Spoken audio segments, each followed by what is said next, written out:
everyone. Today we are talking about Kraven the Hunter. Now, I don't know anyone specifically who's super, excited to see this film. It is truly one of the most random comic book characters that they could have chosen to center a movie on. But it's a comic book movie, which means here I am to do background for you. Kraven first appeared, like a lot of heroes and villains did in the Marvel Universe, in a Spider-Man comic. So this happens a lot, specifically in Marvel.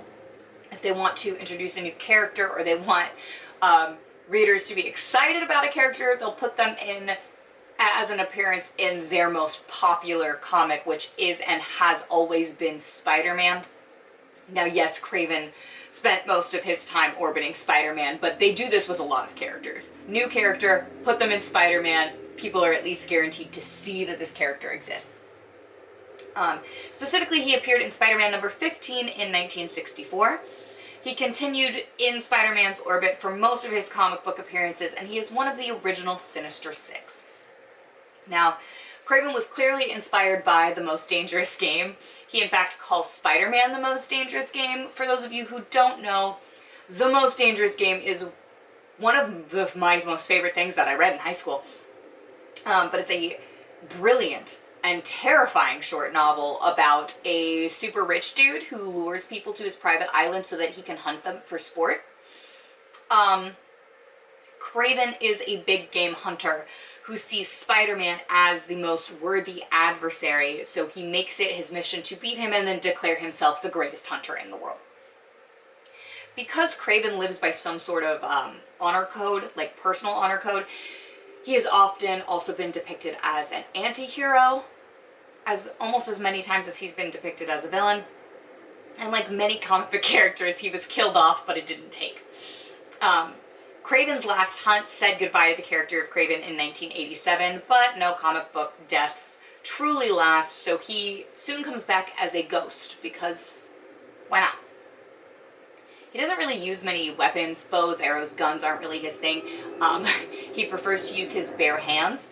And as such, he takes a serum that increases his strength and slows down his aging process. Because comic books love drama, Chameleon is his half-brother, and they attack Spider-Man together in one of Kraven's first bigger stories. Now let's go back to Kraven's last hunt for a second. Though it may be one of Kraven's most famous stories, it certainly isn't good. Now, I'm so sorry, people are going to disagree with me, and I simply could not care less. My major problem with this storyline is that Kraven is a warrior. He prides himself on the fact that he kills with his bare hands. That's why he doesn't use weapons. He wants to brute strength everything. He may be a little overconfident, but he sees himself as a warrior, and warriors just don't commit suicide because they're getting old. And that was literally the kickoff of that storyline, is his advancing age led him to believe that he was never going to beat Spider-Man, so he just thought, I'd destroy him in another way after I bury him alive, and then I'm going to kill myself. It just seems really out of character to me, and I get that his storylines get repetitive. Like, he fights Spidey, he loses to Spidey, he vows to destroy Spidey, rinse, repeat, and they wanted to do something different, but I just cannot get behind this storyline. I'm so sorry. All that said, the Grim Hunt is where Kraven was resurrected as a far more psychotic version of himself, and ends up beating his kids and killing his wife, which makes far more sense to me. Is it pleasant? No, of course not. But he's a villain, and he is based off of a fairly psychotic concept, so it makes way more sense to his character. It just does. It's what his character should have always been. And then, of course, the retcons start, because when comics go on for so long, you have to change some origin shit.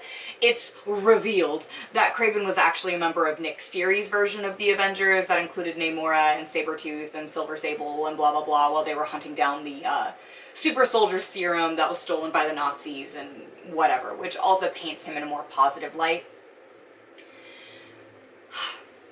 My favorite part of a lot of comic book characters recently is that I swear to God, Squirrel Girl is the funniest thing that ever happened to the Marvel Universe. Not only is she canonically one of the strongest Marvel characters, but she reforms Kraven, makes him her buddy.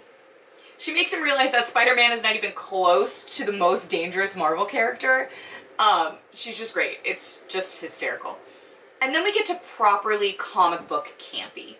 Now, when you think goofy-ass comics, you should think Hunted and the Great Hunt. Because how else does one describe a storyline that includes 87 different clones of Kraven being made so that they can all hunt each other to be declared the last son of Kraven?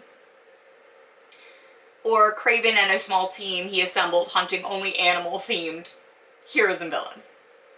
That's some proper comic book camp right there, and I think with the introduction of the MCU and DC desperately trying to keep up with the MCU, we have forgotten that comic books inherently are campy, and they should be. And some of the funniest shit to ever happen in media happened in comic books because the MCU takes itself so seriously. The way they did Secret Invasion, which was wrong adaptation-wise, but it should have been the campiest thing. A superhero machine that gives you just whatever powers from whatever superhero, including like actual body part replications, that should have been campy as hell. And it wasn't. It was so serious, and that's why it was bad. Lean into the camp, guys. It's what comic books are and should be. But Kraven is inherently a hilarious comic book character. He's gotten a couple serious storylines, sure, but mostly he's campy as hell. And that does not seem to be the angle they took with this movie.